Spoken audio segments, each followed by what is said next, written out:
96.1 Kiss FM with Big Rob on the radio, live in the studio, getting ready for the Harlem Globetrotters. The yearly Harlem Globetrotters tour, stopping by the Budweiser Event Center.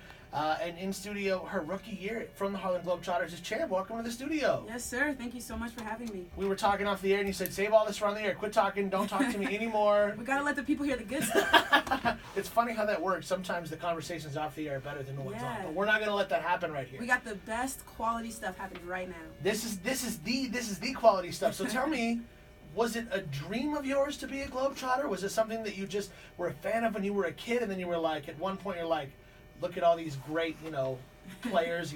I could beat him. I could beat that guy. Yeah, I ain't worried about him. Ain't about the size. It's about the skills. So tell me your Globetrotter dream and what led you to the team. Yeah, so it's actually been quite a crazy kind of, I guess, journey. Honestly, my grandfather was a Hall of Fame high school coach in Michigan. He actually coached a couple of Globetrotters. Oh, wow. The most notable one, Coach Barry Hardy, who's now a Globetrotter coach, was a Globetrotter player. He played for my granddad in high school. Wow. So I have a little family connection there. And then I'm a military kid. Okay. So growing up, I lived all over the world on military bases. I was living in Hawaii when I was 7 years old, and the Globetrotters came over to the base to do a camp for us military kids.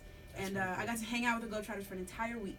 I got to learn tricks. I got to play against them, play with them, and I just remember that camp being, one of the most fun basketball experiences I ever had. It was my introduction to the Globetrotters. And one of the players at that camp, his name is Scooter. He's so good at basketball. He holds multiple Guinness Book World Records. It was his rookie season then, and now he's a Globetrotter player and coach. So everything's kind of come full circle with me being on the team and reuniting with Scooter and a bunch of the other guys and gals. So the dream has always been to play a professional basketball player, and the way that it's come into fruition is just, it's pretty special. I mean, to be a Globetrotter, now there's a lot of really popular, WNBA teams and other female professional basketball teams, but to be a Globetrotter, which has primarily been a male-dominated team, yes, to be one of the, how many females in the history have been on? There's you, there's TNT, there was oh, come on, there's a couple more, because there was a new one last year. There's Hoops, there's Torch, there's Ice, there's Swish. There are now 7 of us. But it's crazy, right? In the history of the Globetrotters, have been less than 20. And we can all put that thanks on Lynette Woodard, who was a standout at Kansas. She was the first female Globetrotter in 1985, the first woman to play on a men's professional sports team. She really paved the way for us to come in and do what we're doing now. Do you think that, going back to your story of how you met the Harlem Globetrotters, do you like to do that same kind of reach out stuff, knowing how much that impacted you, like going to schools, talking to kids, saying don't give up on your dream? Like, how important is that part of being a Globetrotter to you, since that's honestly what inspired you to become a Globetrotter? Absolutely.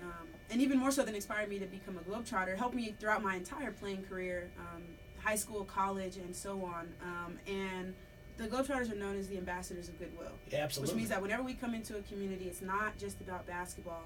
In fact, it's about, we put more weight, honestly, on going into elementary schools. We just left a library for little kids' story time, which was pretty cool. We go to children's hospitals and do something called the Smile Patrol. Okay. And doing those things, having a positive impact on the community, and like you said, kids, trying to inspire them to just pursue their dreams and whatever makes them happy.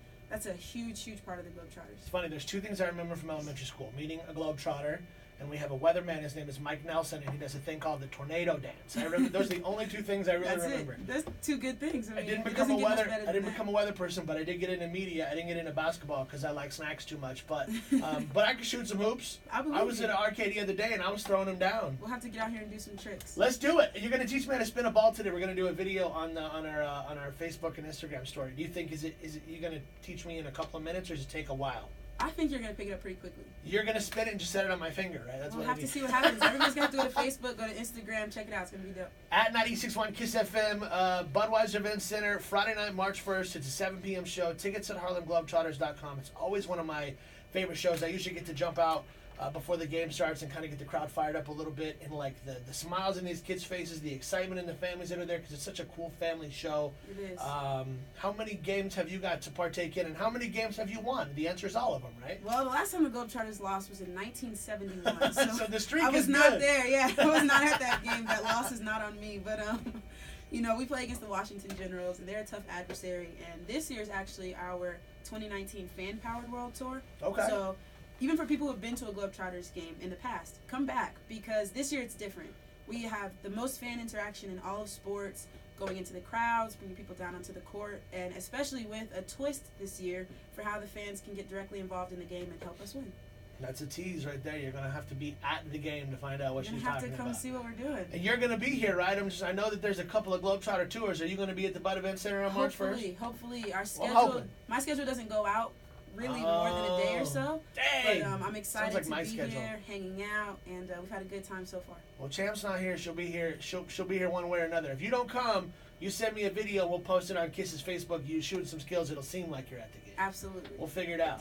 All right, Champ, rookie year. Congratulations. Welcome to the Globetrotters. Welcome to Northern Colorado. And hopefully we'll see you March 1st at the Budweiser Event Center. Absolutely. Thank you so much for having me.